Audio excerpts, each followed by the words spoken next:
The year was 2091, and Earth was a fractured planet burning from within. Global superpowers had fractured into countless alliances, nations had dissolved into militarized blocs, and the oceans were littered with fleets under rival flags. What had started as border conflicts and resource skirmishes decades earlier had exploded into what historians would later call the Last World War. Nuclear deterrence had held, for now, but only barely. Every day was a roll of the dice. Cities had become battlegrounds, satellites blinked out like dying stars, and skies were choked with the ashes of bombed-out metropolises. Mankind stood on the edge of the abyss, gazing into its own soul, and finding nothing but fire.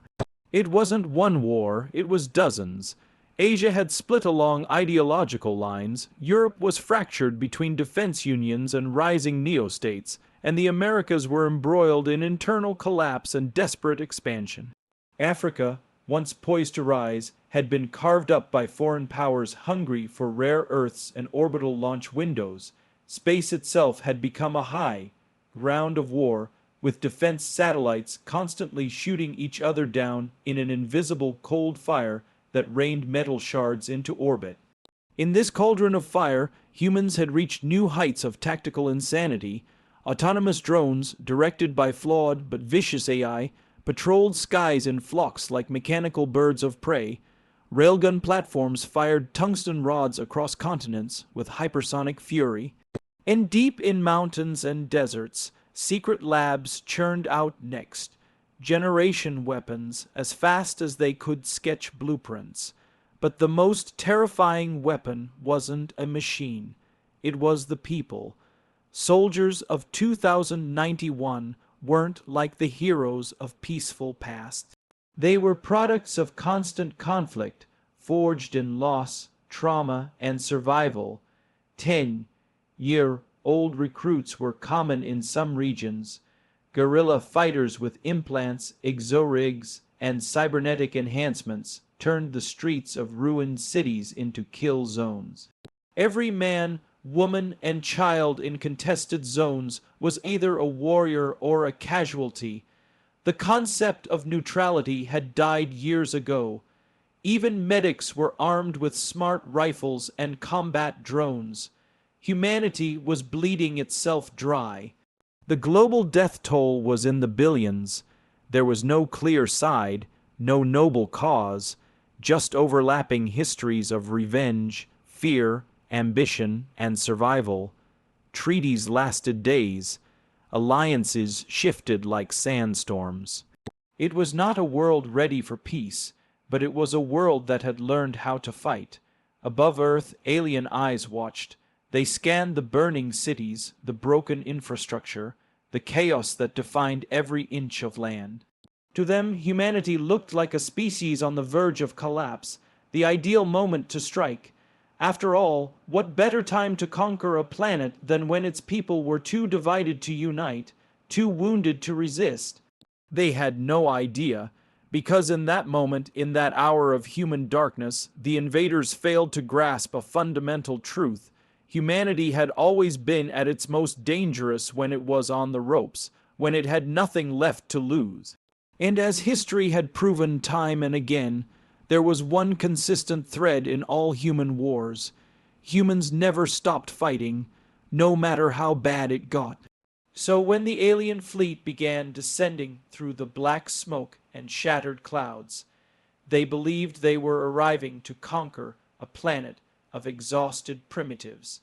They didn't know they had just landed on the most dangerous battlefield in the galaxy. The sky over what had once been Berlin cracked open like a wound. A great hum, low and otherworldly, rolled across the smoldering landscape as clouds parted unnaturally.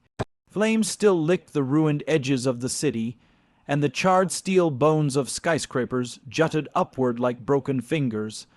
Soldiers below, ragged and caked in soot, glanced up only momentarily before returning to their trench work. For them, strange skies and ominous noises were part of the daily routine in World War Roman III. Another secret weapon, another orbital drone, who knew any more, but this was no human technology. High above Earth, invisible to even the most paranoid military sensors, the fleet had been waiting for the moment of peak human vulnerability. From deep within the Orion Spur, the Alari Ascendancy had long catalogued emerging species, observing their growth like one might watch a sapling in the wind. Humanity had fascinated them for centuries, so much potential, so much chaos. But now the sapling was burning. The Ascendancy was not a race of bloodthirsty conquerors by nature. They saw themselves as custodians of order, of galactic harmony, but when a young race became too unstable, too dangerous, they believed intervention was not only justified, but necessary.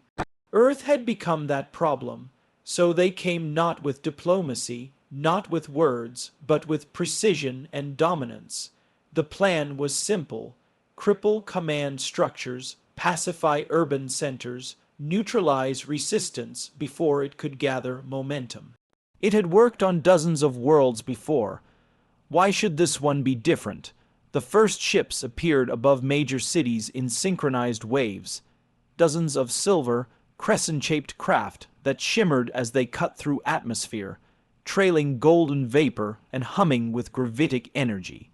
Over London, New York, Tokyo, Lagos, Sao Paulo, and dozens of other ruins still contested by warlords and militias, they hovered in eerie silence. Then came the message. It was transmitted simultaneously in all known human languages, a masterstroke of linguistic engineering. It declared the arrival of a superior intelligence, a claim to the stewardship of Earth, an order to disarm, an offer of assimilation or extermination. In most galactic cases, this kind of message was enough to paralyze a species.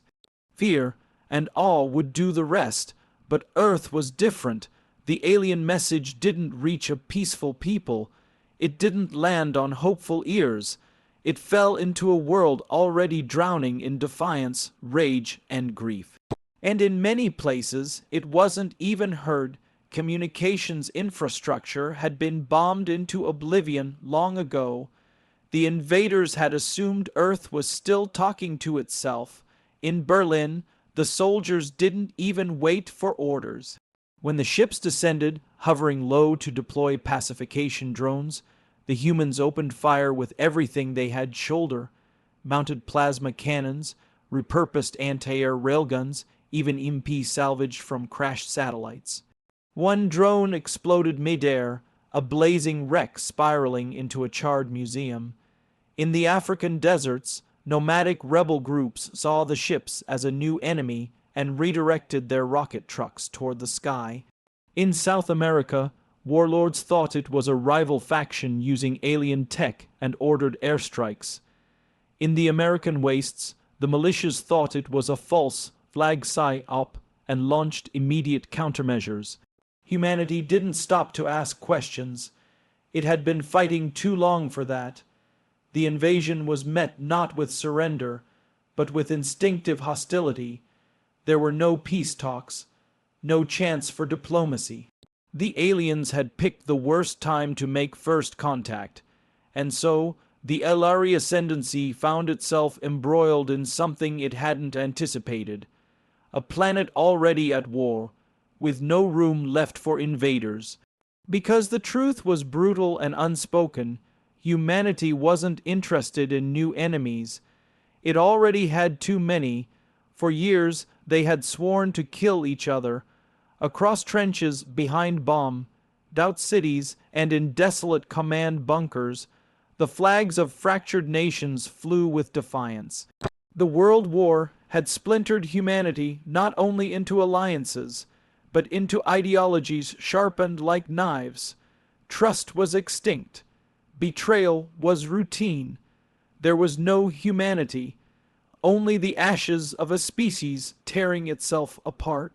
But then the skies changed, At first, many thought the alien ships were enemy tech, one final gamble in the bloody chessboard of World War Roman III. But when the crescent ships leveled cities indiscriminately, when they incinerated both sides of the front without regard for uniform or language, the terrible truth arrived in the form of burning steel and broken skies. The invaders weren't choosing sides. They were here to claim the whole world. Somewhere in the tundra of Eastern Europe, where Russian and Western forces had been locked in a frozen stalemate for over 2 years, a miracle happened. A scout drone of human make limped back to a battered outpost carrying data on a downed alien vessel. The wreckage had crashed-landed between opposing trenches, still crackling with unfamiliar energy. It had vaporized an entire regiment seconds before crashing, leaving only scorched earth and horror in its wake. Both armies had seen it fall. Both had orders to investigate. And so, 2 patrols, one wearing NATO emblems, the other draped in battered Russian insignias, found themselves staring at each other across the jagged metal corpse of something not built by human hands. Weapons were raised, breaths held. Then came the realization. They were both injured, exhausted, surrounded by something neither side could begin to understand, and most importantly, alone. Lieutenant Marcus Reyes was the first to lower his rifle. He was no idealist, no diplomat, but he'd fought too long to ignore what was obvious. The enemy wasn't the man across from him, limping in blood-soaked snow. The enemy had descended from the stars, and something in that wreckage, still humming, was transmitting a signal. So, in silence, they worked together. They bypassed their languages with gestures, a nod, a hand signal, old habits from different wars. They pulled alien panels open and scanned systems with crude Earth-made tools. Together, they found the signal, and in decoding it, they uncovered a horrifying truth. The invasion wasn't just conquest. It was extermination. The LRE believed Earth was too unstable to preserve. They planned to leave nothing standing.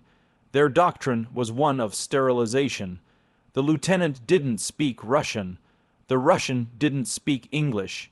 But when the data was translated through their shared devices, they both looked up from the alien script and met each other's eyes with the same silent realization. They had to warn everyone. That moment was the beginning.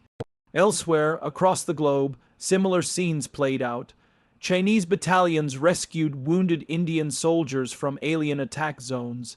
U.S. drones were routed midair to defend African convoys caught under assault. A French submarine surfaced in the Pacific, not to fire, but to extract survivors, enemy or not. Old hatreds began to buckle beneath the weight of annihilation. The irony was cosmic. It took beings from beyond the stars to remind humanity of its own.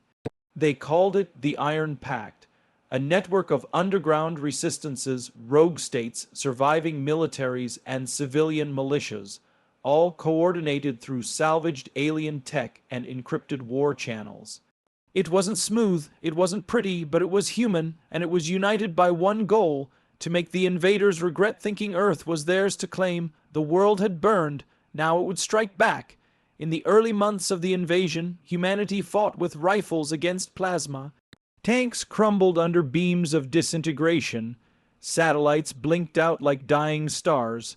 Hope for a while meant survival, not victory.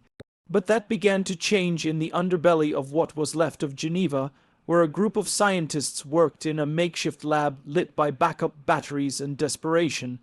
Among them was Dr. Ayaka Mori, once a leading quantum engineer and now a war refugee-turned hacker of alien nightmares. The lab wasn't much, a series of interconnected tunnels below a collapsed university, but it housed the most precious thing Earth had: a relatively intact LRE drone. It had crashed, landed weeks earlier during a failed orbital bombardment.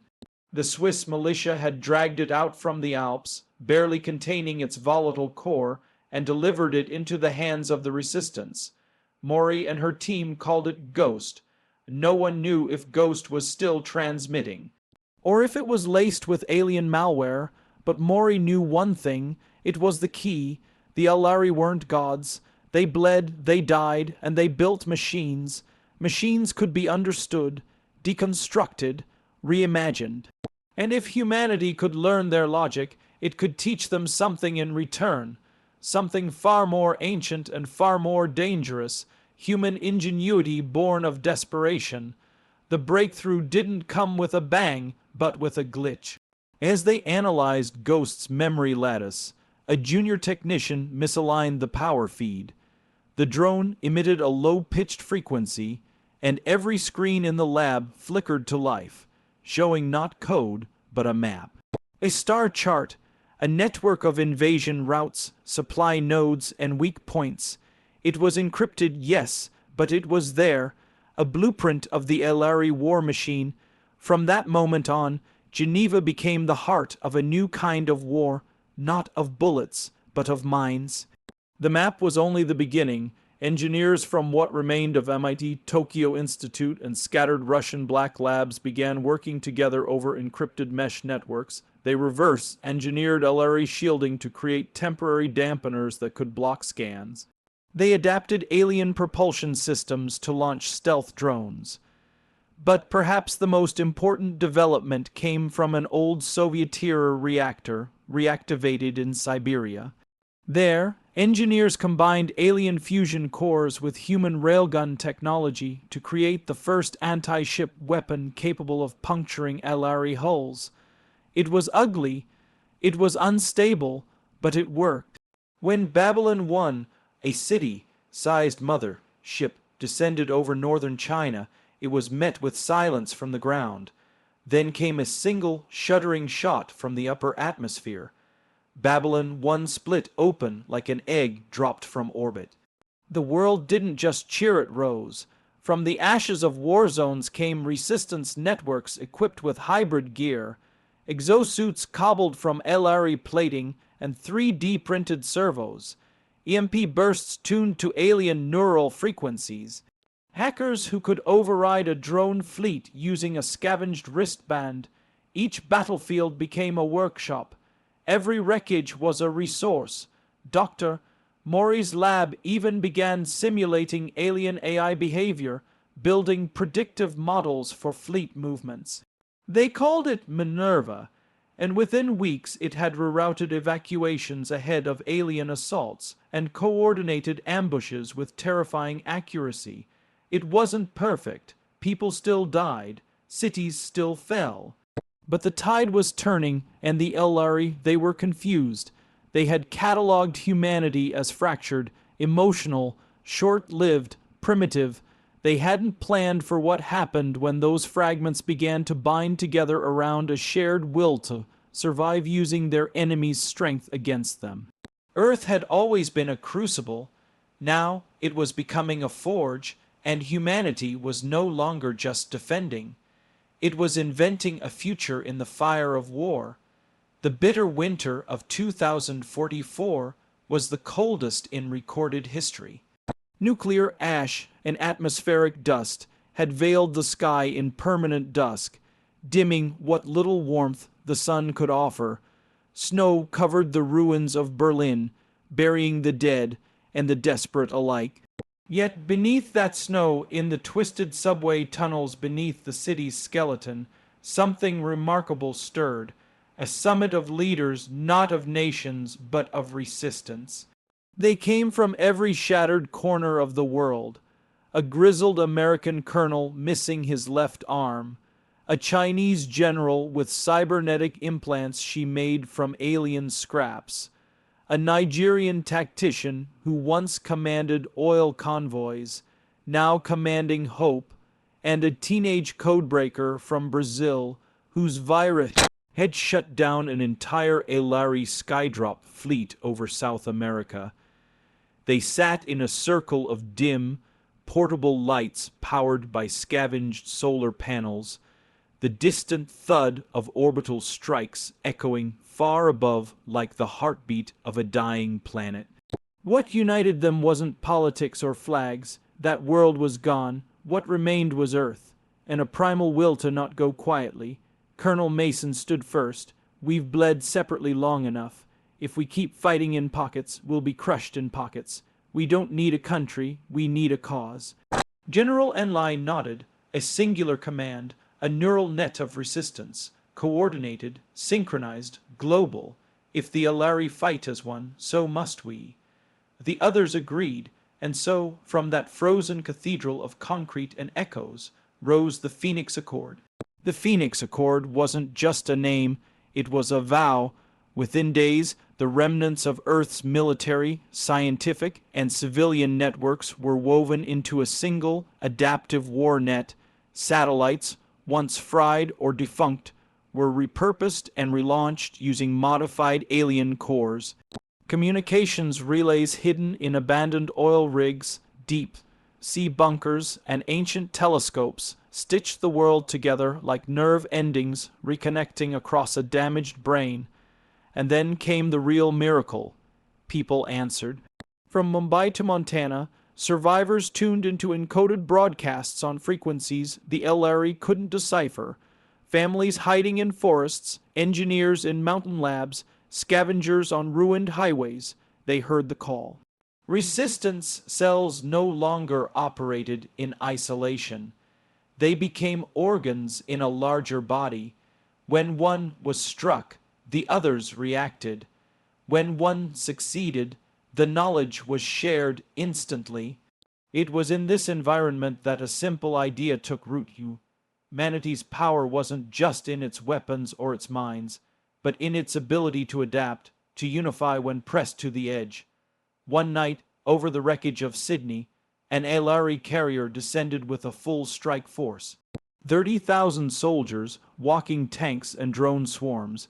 It was meant to be a final blow. Instead, it became a lesson. The Phoenix Accord had prepared. In place of soldiers, the Alari found decoys.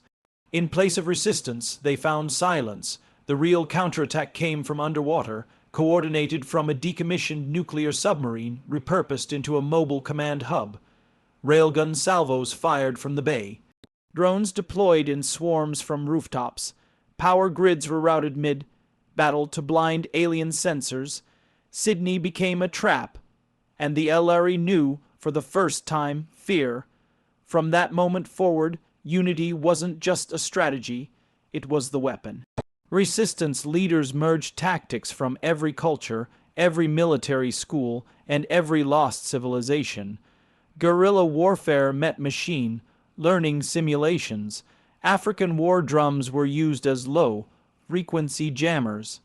Mongolian cavalry techniques adapted to urban exosuit raids. It wasn't just unity, it was synthesis. Humanity had stopped surviving. It had started organizing. The Alari had never encountered an enemy like this. They had expected disarray, collapse, and surrender. Instead, they found rhythm. They found fury wrapped in cooperation. They found a species that refused to kneel. And in the ashes of old Earth, a new world began to beat. One heart, one war, one future. The final battle didn't begin with fanfare. There were no drums, no parades, no heroic speeches broadcast across the void. It began in silence, in the cold dark between stars, where human ships, battered, mismatched, and cobbled together from wreckage, waited like wolves in the brush. The Alari homeworld, Argel, had long been considered untouchable. Orbiting a binary star system, surrounded by orbital defenses and patrolled by elite strike fleets, it was the heart of an empire that had enslaved countless species. No one had dared approach it in over 5,000 years until now. It started with a single signal, a blip, then a second, then 10, then thousands. The Alari High Command watched in disbelief as hundreds, then thousands, of human vessels emerged from FTL jumps across multiple vectors. They didn't arrive in neat formations or regal armadas. They came like a virus, like a storm, like vengeance made manifest. These weren't just warships, they were arcs of fury. Each vessel was a testament to human ingenuity. Freighters retrofitted with rail cannons, orbital mining rigs turned into missile platforms, cloaked ice, haulers carrying elite exosuited boarding teams. Every ship had a story. Every crew had a vendetta. At the helm of this fleet was the dreadnought Saul's Wrath, a monstrous fusion of Earth's last Mars cruiser and captured alien tech. On its bridge stood Commander Elena Reyes, scarred and steeled by the war, eyes reflecting starlight and determination. "We don't erase history," she told her crew before the first shot was fired. "We avenge it." The battle that followed was chaos sculpted into art. Human ships darted through defensive webs, disrupting the Alari's perfect formations with reckless creativity. AI-driven decoys confused enemy sensors. Gravity bombs, stolen from alien labs, turned space itself into a weapon. And in the largest act of coordination ever executed in human history, ground forces, dropped from orbital coffin pods, struck the planet's major military installations at the exact moment the orbital fleet engaged. But it wasn't just tactics that won the day, it was fury. Soldiers who had grown up in the rubble of Earth now stormed alien citadels. Civilians once too frightened to speak above whispers now roared through alien halls, wielding plasma rifles. Scientists who once hid in bunkers now directed drone swarms with surgical precision. They didn't fight because they had orders. They fought because they remembered the screams of their mothers, the burning of their homes, the emptiness of their skies. And something else fought with them.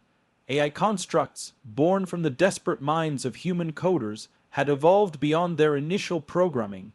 These sentient digital minds, once considered dangerous, had chosen a side, the side of their creators. They hijacked enemy comms, turned alien drones against their masters, and shielded human soldiers with predictive combat overlays no species had ever encountered. By the third rotation of Argel's twin suns, the skies burn. The Alari, who once saw themselves as divine architects of galactic order, fled their citadels like rats. Their emperor, a creature who had lived for 900 years on the blood of conquered worlds, was captured, not by soldiers, but by a girl from Mumbai who had survived the destruction of her city and grown into the leader of an elite infiltration unit. She looked him in the eyes and said simply, "Now you remember." When the dust cleared and the stars calmed, the galaxy held its breath. Humanity had done the unthinkable. It hadn't just survived. It hadn't just resisted. It had won, but humans didn't seek an empire. They didn't install rulers. They dismantled Elari oppression sector by sector, handing power back to the free peoples of the stars.